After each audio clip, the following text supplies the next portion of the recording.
Hey everybody, this is Jonathan Schrantz, and today I actually just woke up and played my very first game of chess here, and I got to play for the very first time a Naselwaus Gambit. So I'm really excited to share this with you guys, let you know what the Naselwaus is, and see if you guys would want to play something like this in your game. I actually think it's a very venomous, very dangerous opening, so I'm really happy to share it with you. And to be completely honest, I actually didn't know anything about this until last night. Somebody in my Discord channel, so big shout out to Brett Kitch, who put this on my radar. I didn't know any of the theory, I didn't really know anything, I just kind of had this main conception in my mind. And having played around with it a little bit after this game, I've actually learned a little bit, explored this opening a bit, and I want to share some of the ideas with you. But before we get in, let's just get all of the excuses out of the way. It was my first game of chess. I've only had about this much coffee. I have a brand new mouse. So first game I ever played with it. So far, it's not doing very well. But I'm really happy to share this game. It didn't actually work out for me. I lost. But I got to play the Naselwaus. So everything is all right. Now, I want in this position to show you guys the master database so you can kind of see it. Here's all the games that have been played in master games. And of them, I actually played the least common move that's ever been played, bishop to g5. This has apparently been tried out 3 times in master games, but I think it is a little bit more dangerous. It does really well, even in master games. And if you do look at the Lichess database, I think this will give you more. This is everybody that's played games on Lichess. It scores really well for white, so I think there is something particularly dangerous about this opening. And what is the point of this, though? We are offering an e-pawn, so it looks a little bit crazy, but white has a very sneaky idea that I've never seen before in any other opening in the game. Instead of taking right away, and we will come back, we'll look at what happens if black takes right away, because I think that would be kind of a normal, natural move that a human might play. My opponent played pawn to h6, and only after playing g5, only now decided to grab this pawn. But now white gets to reveal the big idea. What is the point of offering this pawn? The big idea is you play pawn to d5, and this creates a barrier so that the bishop cannot retreat. And whenever you play pawn to b6, you're obviously hoping that you can keep a bishop on this diagonal. Potentially, there could be some like-squared weaknesses over on the queen side.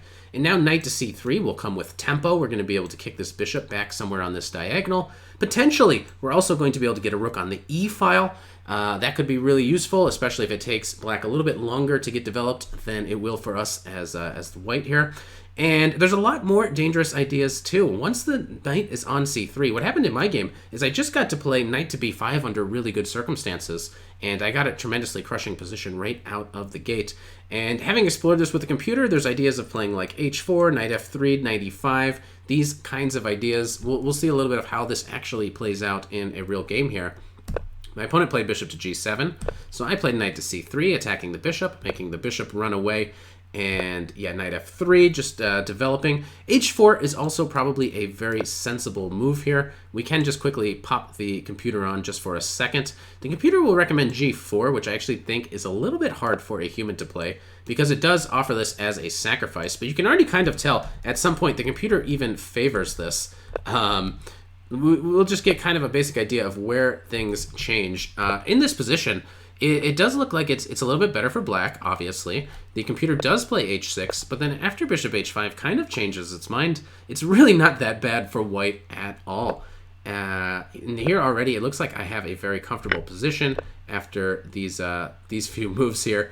It's preferring h4 first. Maybe there's some other ideas here that also could be quite strong for white. But I played kind of just the main idea, and something like this is already quite good. But h4, the reason I want to point it out is because it does also seem like a very logical move. I don't think many humans would really want to sacrifice a pawn here, but maybe it's possible. And if this pawn ever does move, we can take, obviously. I was also wondering just if there's some other ideas. It's going to open up a lot of avenues for a lot of other maneuvers and stuff. h5, maneuvering a bishop here. I'm a greedy guy, maybe I would actually take this thing, but maybe I would toss in this, letting this bishop go here, and then just kind of getting on with life. Yeah, the bishop can go here, the knight can come to one of these squares. It offers white a tremendous amount of play. But what really happened in my game is after this bishop ran away, I played bishop to c4, and this is one of the moves that I think the computer actually frowned on. It's possible that I can already get some interesting ideas going. I wanted to point out that it constantly suggests ideas. Obviously, h4 is still an idea. Obviously, knight e5 is now going to be on my radar. All these moves are still on my radar, but it very often likes this idea of capturing this pawn in all sorts of positions that I've explored. So this seems to be one of the main ideas. And the reason is it's not super easy for black to comfortably take back. I assume you actually would want to take with your f-pawn, but now something like knight to e5 is going to come. And it's going to get pretty tricky right away. I guess you can kind of go here and give up the bishop. If they're really greedy and they try to keep this guy on, some bad stuff might happen. So already white is, going to get some sort of pretty large initiative out of this, because you can take here, you can play h4, maybe you can just develop and play other moves as well. And if instead they decide to take with the d-pawn, well, now we're going to be able to trade. And something like this, I mean, we're just building on this lead in development. If every single move is making all these threats, it will become obvious that maybe black could end up in a little bit of trouble. So it's very interesting. I think when you get a position like this in these kind of openings, and they play e6, taking on e6 becomes a very serious consideration. What happened in the game is I played bishop to c4, and then this move is probably actually a mistake by the opponent, because now I play d6, and after this capture, I get a huge grip on the dark squares here. I force the queen back. I'm bringing my knight in. Obviously, I'm looking at the c7 square. So black needs to do something about it. And here, I mean, I just have a tremendously fantastic position. But don't worry, I will mess it up. This is how I play chess. I get an advantage out of the opening, and then if you're higher rated than me, I'll find a way to lose. Don't worry about it. Now, in such a position, yeah, I was doing great for quite a long time, picking up a little bit more material along the way. At some point here, I even won an exchange.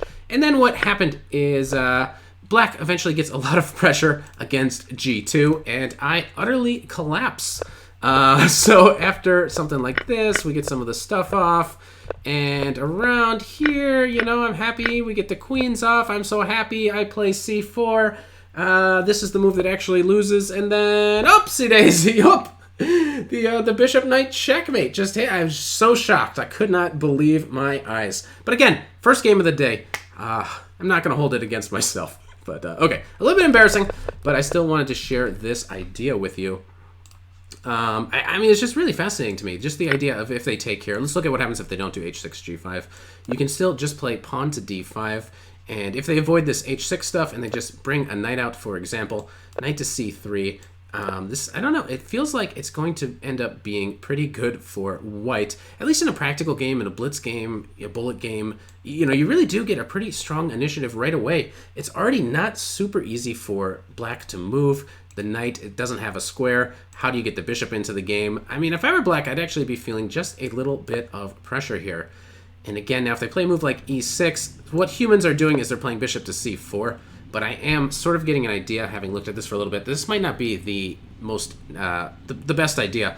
And it does feel supernatural because you develop your stuff and you castle, and then maybe you get a rook on the e-file. So it is like the most natural way of playing. But white's position might be so good that you can already think of trying to go for a little bit more here and being a little bit ambitious, either by taking or developing the knight.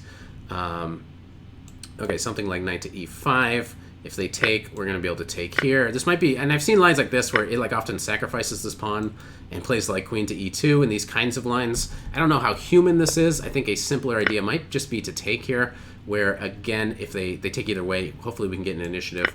If they do take this way, in this exact line, I'm assuming we can still castle. And, we're down a pawn, but, there's still something to play for if you want to go in for an endgame like this. This seems to be a possibility. If they take here, there's like knight e5, and this should work out pretty well. I think taking with the f-pawn is more natural, but I don't know. Maybe if they just see this move, that might be enough to scare them off. I don't know. It's really interesting what you can possibly do here. If you don't want to go in for the endgame, I mean, bishop to c4 is probably fine in a normal, if normal people are playing. But, something like this, too, you can even capture back right away. You can play queen to e2. You get an initiative. Somehow, some way, you always seem to get some sort of pressure. Pick whatever move suits your mood. And it's really not that bad. So, I don't know. I was fascinated by this. When somebody pointed this out, this idea of bishop to g5 with, just the key idea that as soon as they take here, you play d5. I've never seen this idea in any other opening, so I thought this was absolutely amazing, and I wanted to share it with you guys. So let me know what you guys think of the Naselwaus Gambit. Would you guys play this?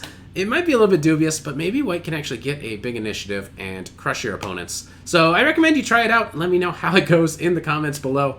And make sure you subscribe. I do like on this channel to come up with all these openings that are really rare and uncommon and have some unusual ideas. So if you're into that kind of stuff, subscribe to the channel so you know when my next video comes out. And I will see you guys then.